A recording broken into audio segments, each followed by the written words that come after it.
Maimonides, the Rambam. Moses Maimonides, this is in parentheses, Moses Ben Maimon,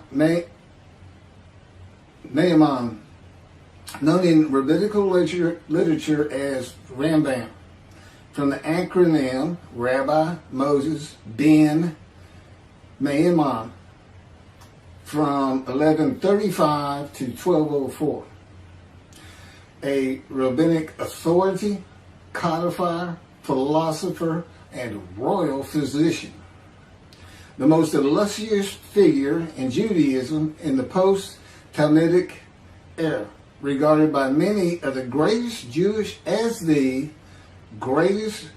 philosopher of the Middle Ages, and one of the greatest of all time. He was successful in bringing four cultures, Greco-Roman, Arab, Jewish, and Western, together in one person, and in doing so remains one of the most influential religious philosophers of the intellectual world. His teaching influences other faiths as well as Jews. However, it is his commentary on Jewish texts that mark him out as one of the most influential and important Jews in history. He wrote 3 major essays on Jewish law, the most famous being The Guide for the Perplexed. And each of them is still regarded as hugely important in Jewish philosophy. This monumental work laid the foundation for all subsequent Jewish philosophic inquiry known as Chakirah, and stimulated centuries of philosophical Jewish writing. His large 14 volumes work, Mishneh Torah, to date holds canonical authority in regard of a codification of Talmudic law. That was from the Jewish Virtual Library on the internet, the famous people, and the BBC. Rambam says in chapter 12, paragraph 2 of the laws concerning King Moshiach, our sages taught there will be no difference between the current age and the era of Moshiach, except our emancipation from subjugation to the Gentile kingdoms. The simple meaning of the words of the prophets appears to imply that the war of Gog and Magog will take place at the beginning of the Messianic age. Before the war of Gog and Magog, a prophet will arise to rectify Israel's conduct and prepare their hearts for the redemption, as it is written. Before I go any further, there will be no war of Gog and Magog. Period. I am Moshiach. This is the the era of Moshiach. And in addition, I'm not here to rectify Israel's conduct. And I would like to think I'm preparing their hearts for the redemption, because it is here.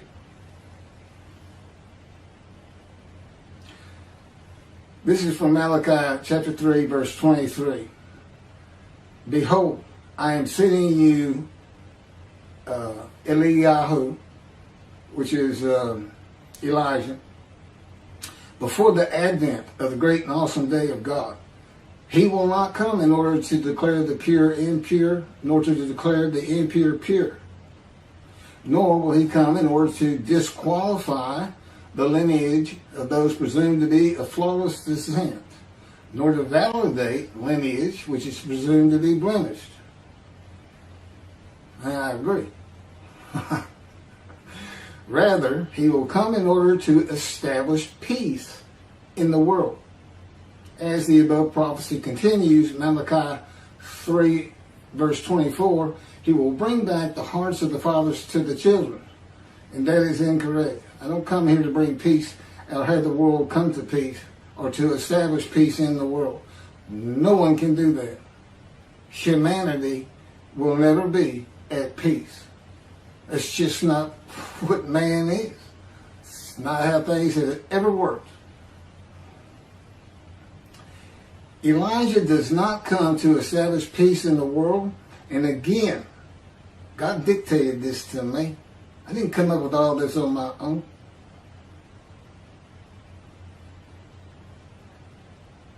From the book Isaiah 53, In the Day of the Lord.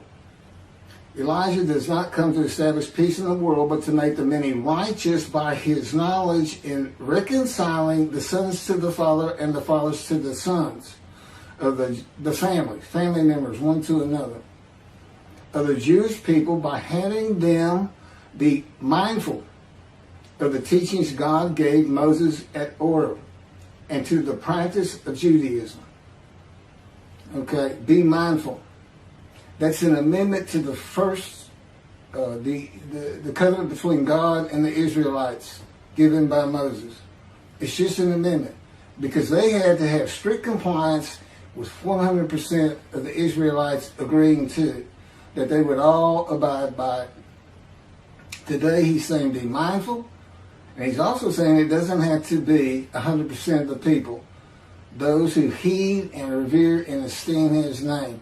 And he knows it's not going to be all of the Jews, notwithstanding the fact he has forgiven their sins and remembers their iniquities no more. And to be a messenger of the new covenant with sin forgiveness. That's why it's new. There's an amendment to it, and in addition to it is sin forgiveness. That's the only difference. I will be your God and you will be my people. That's the covenant. And it's never changed. It's never gone away.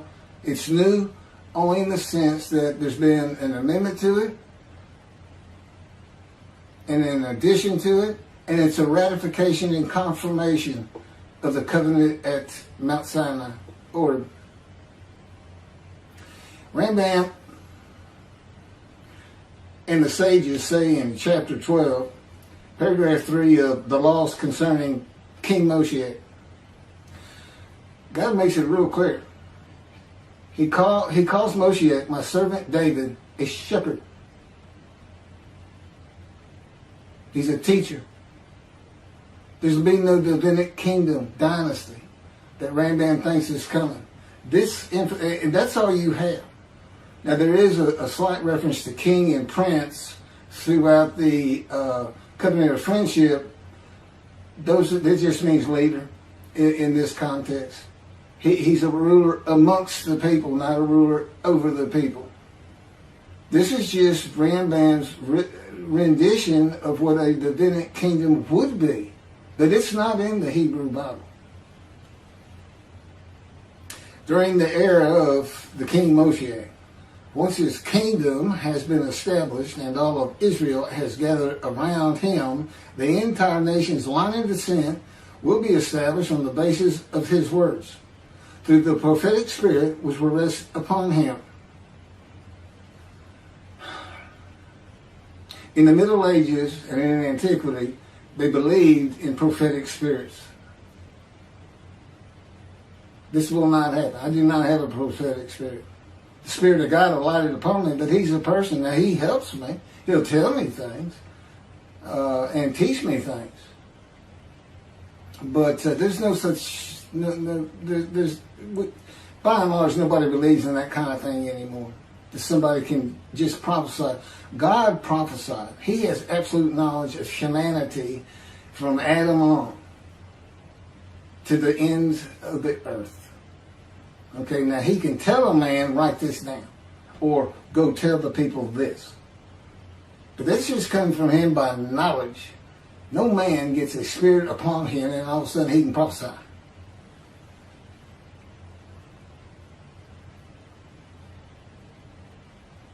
So no, the incarnation's line of descent is not going to be established by anybody, including and not myself, and I am Moshiach, or God himself. So that's just not going to happen. As it is written, he shall sit as a refiner and purifier. He will purify the lineage of the Levites first, stating that this one is a priest, a defined lineage, and this one is a Levite, a defined lineage. Rambam basis for this belief is a verse in the book of Ezra, chapter 2, verse 63. The governor said to them, they shall not eat of the most holy things until a priest arises who will wear the yom and the tamim. From this verse, one can infer that the genealogy of those presumed to be of unquestioned priestly and Levitical lineage will be traced by means of the prophetic spirit, and those found to be of such lineage will be made known. He will define the lineage of the Israelites according to their tribe alone, i.e., he will make known each person's tribal origin, stating that this one is from this tribe and this is from another tribe. It's not going to happen. And he's talking about Moshiach being the purifier. He got that wrong too. He shall sit as a refiner and purifier from the first paragraph of chapter 12. Paragraph 3 is not Moshiach. God purifies and refines. And he comes with Elijah and the angel of the covenant that you desire. Rambam says the prophetic spirit will rest upon the anointed one. The prophecy of the Hebrew Bible, the prophecies of God. I just gave you my summarization of before I read this, of what I'm about to reread. The difference is, this sounds better, and this is what God dictated.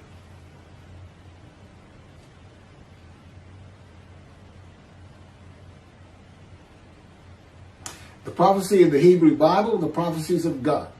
David does not have a prophetic spirit. While prophetic spirits were a common belief in the ancient age and Middle Ages, that is not true for the age of reasoning and information. Isaiah chapter 11 verse 2 defines the attributes of the spirit that alights upon the anointed one as a spirit of wisdom and insight, a spirit of counsel and valor, a spirit of devotion and reverence for the Lord. There is nothing regarding a prophetic spirit. And even that, it's just what the Spirit of God lit upon me, and he has all these attributes, and they teach me, and they tell me as I speak to people how to do and how to be. But a spirit didn't just alight upon me in and of itself. And within God's spirit is God himself, his very presence, his mind. You know, it's a hard concept because Judaism's never taught it, but it's in Ezekiel. I don't recall the chapter and verse, but God told Ezekiel, get up upon your feet. Ezekiel says, at that very moment, a spirit entered into me, and I could hear God's words. Couldn't hear God's words until the spirit entered into him. Why? They had to be inside you. They had to be inside you. It's speaking to your mind. God doesn't have a mouth, a tongue. You know, he can, within me, he can make me sense, perceive that this is where his presence is. And that is where the words are coming from. As though to my ear, even though it doesn't really seem like my ear, but it does seem like it's coming from over here, or over here, wherever he wants to do it. Spirit enters into you, and God is in his spirit. And this is Malachi chapter 3, verse 2 through 5. But who can endure the day of his coming? And who can hold out when he appears? for he is like a smelter's fire and like fuller's lye. He shall act like a smelter and purger of silver, and he shall purify the descendants of Levi and refine them like gold and silver, so they shall present offerings in righteousness. Then the offerings of Judah and Jerusalem shall be pleasing to the Lord, as in the days of yore, and in the years of old. But first I will step forward to contend against you, and I will act as a relentless accuser against those who have no fear of me. This is God, and not David or Elijah. It's God. And what does he say? I will act as a relentless accuser. He says when Moshiach is here, his servant David is here, he says, I'm going to have a reckoning and dismiss the shepherds of the flock, the rabbis. I'm going to have a reckoning and not dismiss them, primarily for teaching this Messianic era. Secondly, for ignoring his prophet. That would be me, shunned, despised, and held of no account. That's how they've been treating me for years now. God's been with me 13 years to prepare me for this, and that's how they treated me.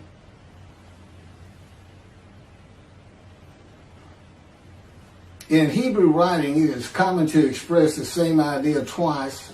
Okay, God's telling me to move on. I don't need to hear that. It just had to do with smelting and this and that. In Malachi 1 and 2, the priesthood has been defiled. They offered polluted offerings. They have turned from God and refused to listen to him, and they profane God's covenant. They disregard God's ways. This is in quotes from Ezekiel chapter. Well, it's in quotes anyway. Those who have no fear of me would be the priestly tribe of the Levites, and not pertaining to genealogy or tribal lineage, but to Ezekiel 34.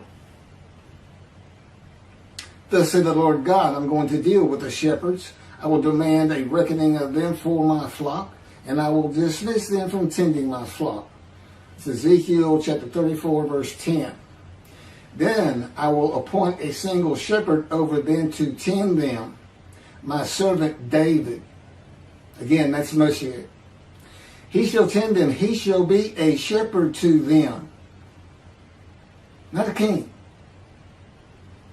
I, the Lord, will be their God. My servant David shall be a ruler among them. I, the Lord, have spoken, and I will grant them a covenant of friendship.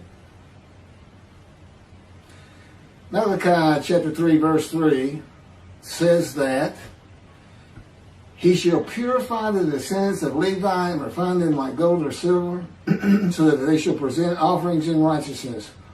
This would be those rabbis who accept the words of the prophets of God as interpreted in this day of reasoning and information, and not as interpreted in the ancient age and middle age.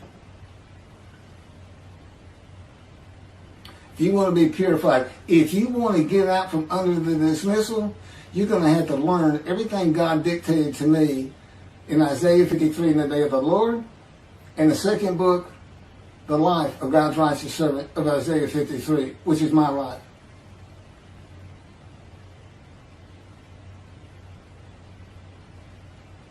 That'll purify you. That'll get you back on the scroll of remembrance so you can see the heaven God is creating. The name Israel shall endure.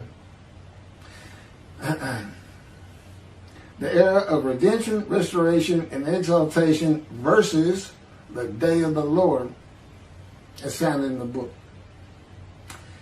Rambam and the sages interpreted it as a prophecy that Moshiach, with a prophetic spirit, will determine the lineage of the priests and Levites from a verse in the book of Ezra. I've covered this. Anyway, the governor said to them, they shall not eat of the most holy things until a priest arise who will wear the Urim and Thummim. This has nothing to do with genealogy of Levites today or purification and refining, or a prophetic spirit on Moshiach. This is not a prophecy of a high priest arising.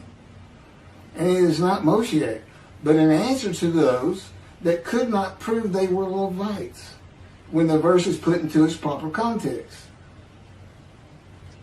This is Ezra chapter 2, verses 61 through 63. Of the sons of the priest, the sons of Habiah, the sons of Hakuz, the sons of Barzillai, who had married a daughter of Barzillai and had taken his name. These searched for their genealogical records, but they could not be found. So they were disqualified for the priesthood. The Teshachta ordered them not to eat of the most holy things until a priest with Urim and Thummim should appear. It was just a specific instance. In the Hebrew Bible, the Urim and Thummim are elements of the breastplate worn by the high priest attached to the ephod. They are connected with divination in general and cleromancy in particular, a belief in antiquity and the Middle Ages rarely believed in today. Two objects used by the high priest to answer a question or reveal the will of God. The ephod was made of fine linen and consisted of two pieces which hung from the neck and covered both the back and front, above the tunic and outer garment. Cleromancy is a form of sortition, a casting of lots. A casting of lots in which an outcome is determined by means that normally would be considered random, such as the rolling of dice, that are sometimes believed to reveal the will of God. Casting of lots, the will of God.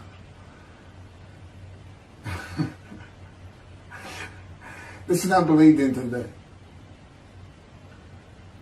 Ezra is not a book of the prophets. Teshachta was not a prophet and did not speak the words of God. Few people believe in divination and cleromancy today, matters and things of the Hebrew Bible written for an era gone by.